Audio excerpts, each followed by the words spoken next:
Hello and welcome to another That's Just Wild Q&A, where we take on your burning questions about wildlife and nature. I'm Steve Backshall, and as always, I'm joined by... me, Lizzie Daly. And me, Sarah Roberts. We've been having some good questions on the podcast, and today is no different. First question is for you, Steve, from Fionn Barnes. Hi guys, I would love if you could answer my question on the pod. I live in Perth, Western Australia. Woo. Oh yes. We have many viviparous reptiles which can both lay eggs and give birth to live young. Some species, such as the shingleback lizard, also have a placenta which the baby eats as its first meal, much like a mammal. Could you explain why they have evolved this way, and what is the advantage of a reptile giving birth to live young versus laying eggs? I'd love to know. Superb stuff. I love, Fionn, that your question is coming in from WA as well, which possibly is the world's greatest snake finding spot. Discuss. I have gone looking for snakes, places like Herdsman's Lake, just outside. You can see the city centre right in front of you, and there are tiger snakes everywhere. It's absolutely amazing. Mm-hmm. And yes, you're quite right. The shingleback lizard does have a developed placenta, which it uses to provide nourishment to its embryo. But cool. Reproduction in reptiles as a whole is quite complex. So you've got three essential strategies: viviparity, which is giving birth to live young; oviparity, which is having eggs, laying eggs; and ovoviviparity, which is a bit more obscure. It's kind of like having eggs, having them inside you, and still giving birth to live young at the end of it. There's lots of different things that work for both of those two main strategies. So first of all, you guys, have you encountered at all reptiles that do anything other than lay eggs? Because that's what's normal for reptiles. No, but you caught my attention with this oviviviparity. Is that similar then to sharks? That's just a long word I pull out at dinner parties. I wasn't actually going to talk about that anymore. But is that the same concept that sharks can have, where they have a sort of a sac inside of them with a yolk that the shark eats, and then... I mean, it's not exactly the same, but it's pretty much the same. But really, I think, what we want to focus on are those two main strategies. So having eggs, whether they are kind of leathery in form or hard-shelled, or giving birth to live young.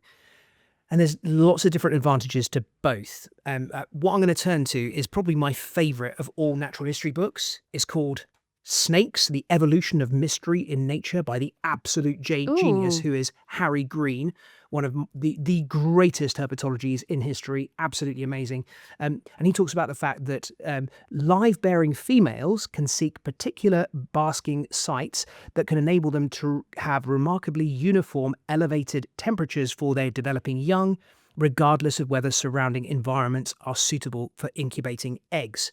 So what you can imagine is if you're a lizard or a snake that kind of just lays some eggs and then ditches them and leaves them, then you're safe, you're fine. A predator has less chance of finding you. It's probably going to go for your eggs. You can escape, you can get away. The eggs, though, are vulnerable. Lots of changes in temperature, potential parasites or fungus or scavengers. Anything can basically raid your entire crop and take them away. Likewise, big changes in temperature are going to be difficult for them as well. And quite often when you get reptiles that live in environments where there could be a big swing in temperature, so at high latitudes, you will have live-bearing adults instead. And our own adder is a classic example of that. So you've got a snake that can potentially live right up into the Arctic Circle or to the edge of the Arctic Circle. And so there's going to be big swings in temperature. Well, if they were to just drop their eggs, then that swing in temperature at night would almost certainly kill them. Whereas the adult adder can, by shifting from one place to another, maintain a much more constant body temperature, and therefore has much more chance of her young, her live young, which are ejected effectively as just miniature versions of herself, surviving. So they're different strategies. They're different strategies that have risks one way or the other. So the main risks, if you're giving birth to live young for the female, are, well, she's going to be heavier, she's going to be more sluggish, she herself is going to have more risk of being predated upon, but then there is more chance that her youngsters will survive. Does that make sense? Have I kind of got that across in a way that makes sense? Yeah. Totally. I mean, it really showcases the flexibility of how they've kind of evolved this strategy multiple times. It's quite extraordinary, really, allowing them to basically dictate where their survivability of their young will be best. I think it's phenomenal. And I mean, it's worth saying that, you know, all the crocodiles, all the turtles, they all have eggs. That's uniform across all the species. But then when you get into other kinds of reptiles, it's not set. So there are snakes that do both. And I think it's really fascinating. I think the reasons for it are fascinating. Is it just me that's got a massive throwback now to Temple of Doom, Indiana Jones, and that bit where they sat round the table and they cut open the snake to eat, and all the baby snakes all kind of slither out of it? I mean, first of all, yes, utter nonsense. But my one hill on which I will die, I love those films. I love those films so much. And I watched Raiders of the Lost Ark with my kids this weekend, and I was practically throwing things at the television. I was so infuriated. Which and it was bit? all down to snakes. Oh, right. So factually incorrect. There's so much about those films that inspired my career, though. I bloody love it. I Yeah. mean, Yeah. you have to take it with a pinch of salt. The guy jumps out of an aeroplane with a blow up dinghy and goes down the side of a mountain. We don't question that. Sarah, I have less problem with that than I do about factual inaccuracy when it comes to herpetofauna. When they go down into the place where the Ark of the Covenant is kept, and you know the guy goes, asps, very dangerous, and it's supposed to be a floor that is seething with asps, and there isn't a single species in there that actually occurs in that part of the world, and there isn't a single species in there that is actually an asp. And I would say about 80% of the things that are down there masquerading as asps are not even snakes. There's something called sheltopusics, which are a legless lizard, and you can see up close they're obviously sheltopusics. And I am very aware that as I'm having this little rant, there are people going, Backshall, you have just lost me completely. You know, I knew you were I weird. love it. We've We've lost a opened up generation, I the think, for wrath. sure. But go watch the films, kids. You'll enjoy. Yeah, they will enjoy. I have to say, though, we did very definitely have to put cushions over our kids' faces when it came to the moment where the guy's head exploded and the other one melted. I mean, I'd forgotten quite how visceral that was. Yeah. It's like a blobfish. Yeah. This is like integral childhood memories made right there.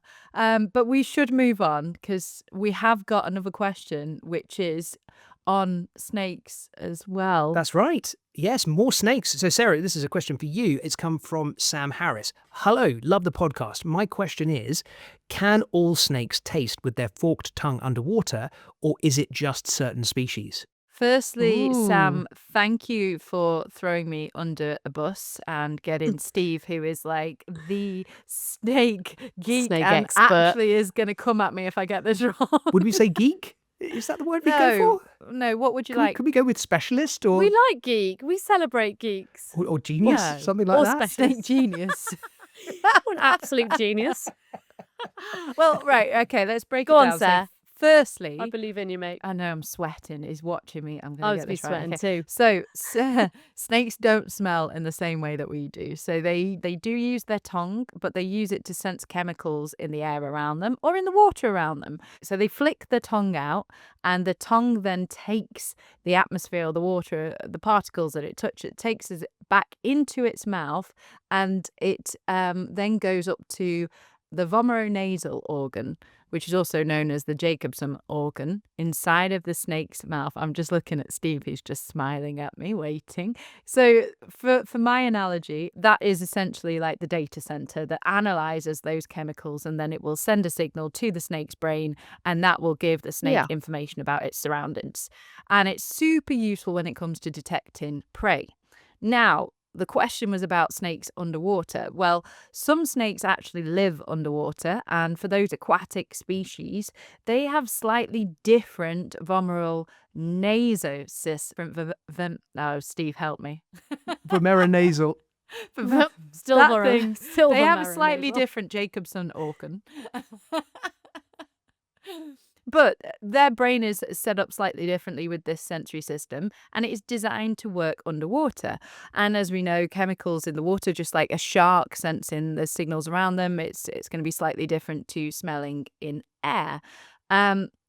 So snakes that can go between the land and these water environments can technically still use those tongues to sense that the water surroundings and look for any chemical changes, but it's just not going to work quite as well as for the snakes that have adapted to live there permanently. Just as if you took an aquatic snake out of the water, it's not going to work quite as well out in the air as it does underwater, but that system technically can work.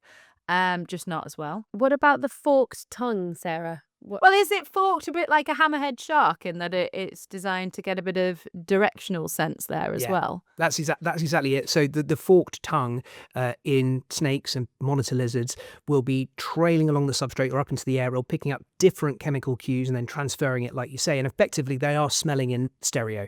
So if you have a scent trail that is stronger on one side of the animal than the other, it's going to be stronger on one side of the forked tongue. Therefore, they can turn towards that smell and follow it to source. So yeah, in some ways, it is very much like a hammerhead shark's head working, with electrosense. What I also found really, really interesting as well is that the underwater, so the sea snakes, if you will, they have more dome-shaped scales. So the scale sensilla on their heads, which snakes on land have too, but these ones are slightly different shapes. They've evolved so that they can also detect underwater movement, so they can detect vibrations underwater. So even if they're in terrible, murky, awful water, they can use a combination of their tongue to smell that water, if you will, but also the vibrations to not just necessarily locate that there's a prey nearby, but even to follow a trail even more successfully to find where that prey is running off to,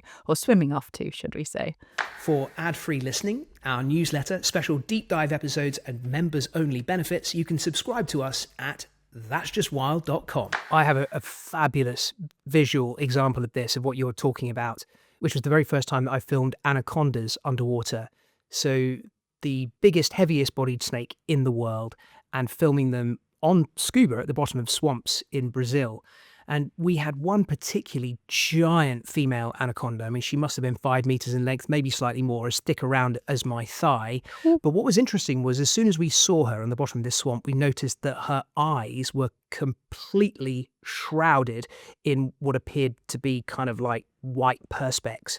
And the reason for that is that snakes have a transparent scale called a brill over their eyes, and just as they're coming up to shed their skin, that brill goes white. Oh, yeah. And we call it being in blue, and they're probably functionally blind. So at that period of time in its life, this female anaconda could not see anything at all, and it was finding its way along exactly as a snake on land would do. So it was moving along the bottom. It wasn't swimming up in the water column. It was moving along the bottom of the swamp, and as it was going, its tongue was flicking out down to the bottom, flicking up into the air, bringing those smells back into its mouth, down to the bottom, up into the air, constantly feeling its way with its tongue. And to me, that was completely unexpected. I really didn't expect to see that. And this anaconda came up to within centimeters of our cameras, and then was flicking out its tongue and tasting the camera, flicking down, tasting the ground, flicking up. I mean, it was absolutely mesmerizing, and an example of how a snake, both on land or in the water, even without its eyesight, can still sense everything in the world around it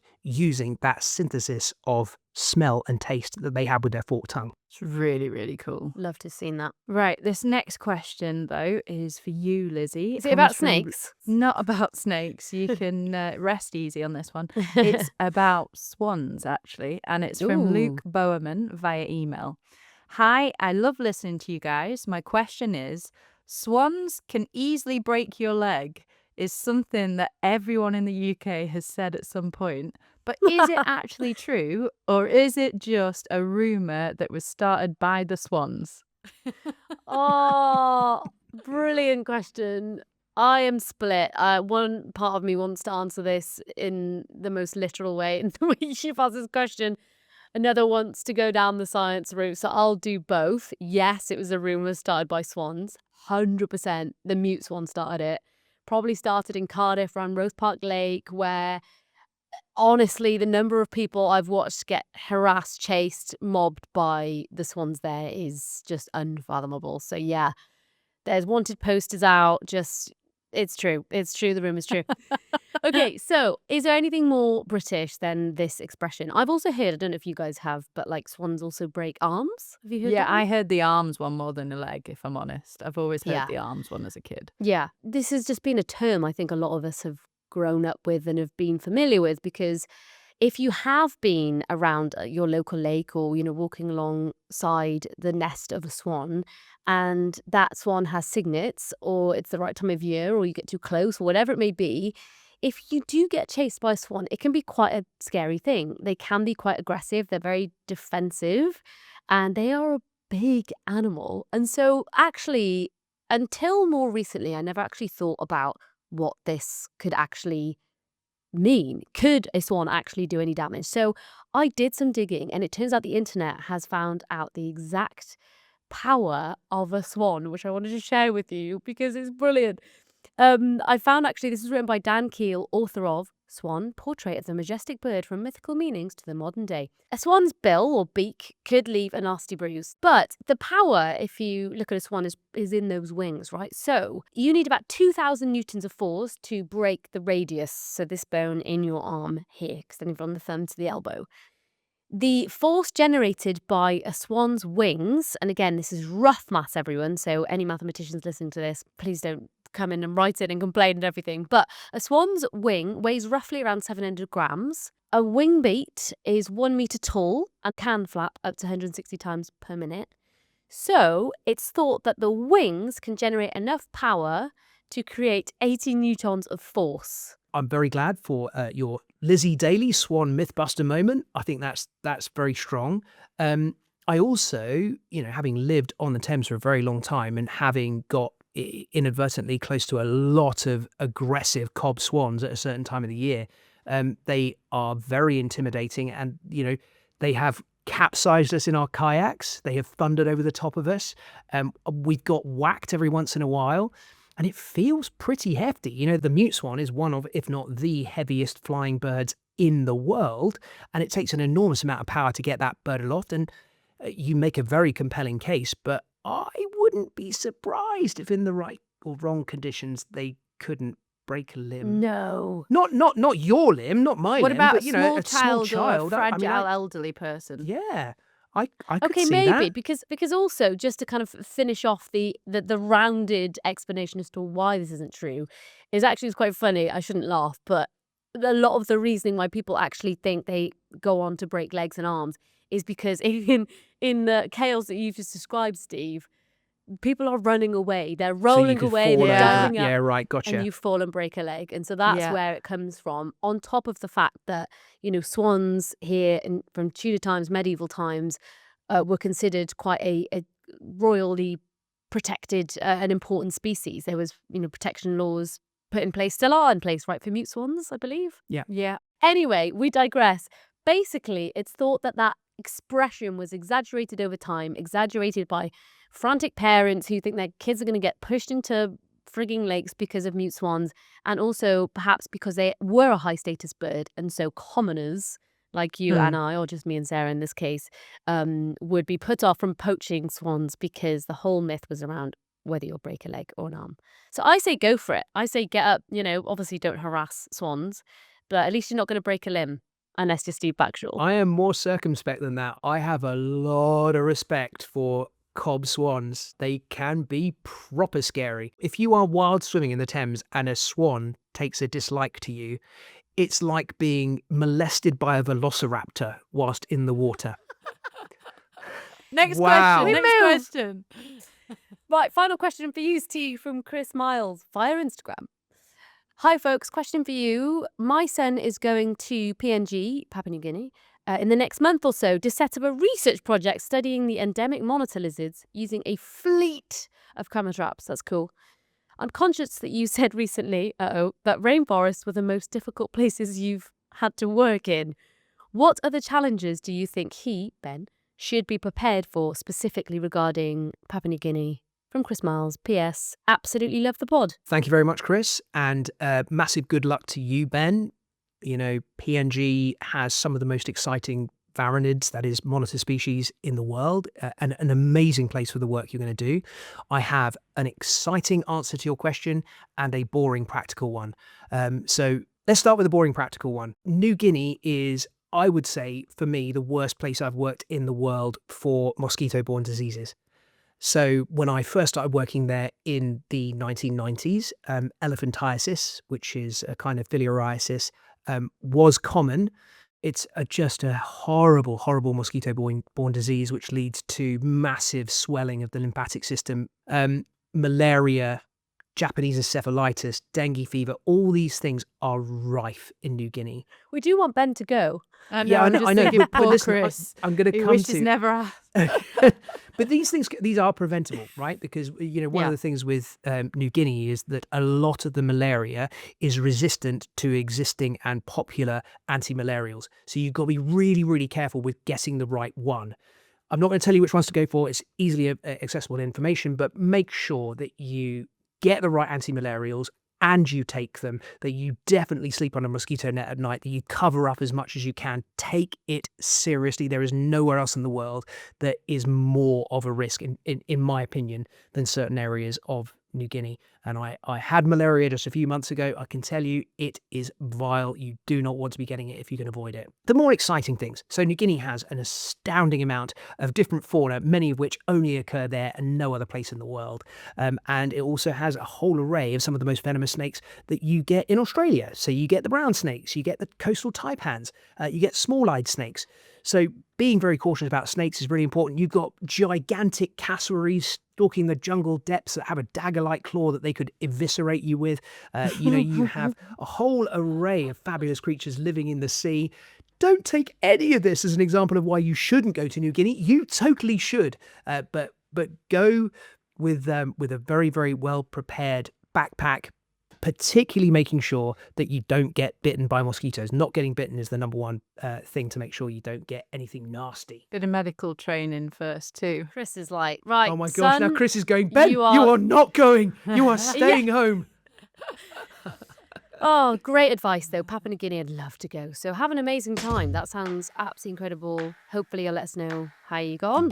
But that's it for this week, everyone. Please continue to send your questions to questions@thatsjustwild.com and we'll answer them, as always, on the show. That's Just Wild is an original Fresh Air production. The producers are Eva Higginbotham and Emma Crampton. Your support makes a huge difference, so follow the podcast on your app of choice and leave us a quick review. We'd be so grateful. And for ad-free listening, our newsletter, special deep dive episodes and members-only benefits, you can subscribe to us at thatsjustwild.com. Remember, we're on YouTube, TikTok, Instagram, Facebook, and you can find us at That's Just Wild Pod. Thanks for listening. See you next week.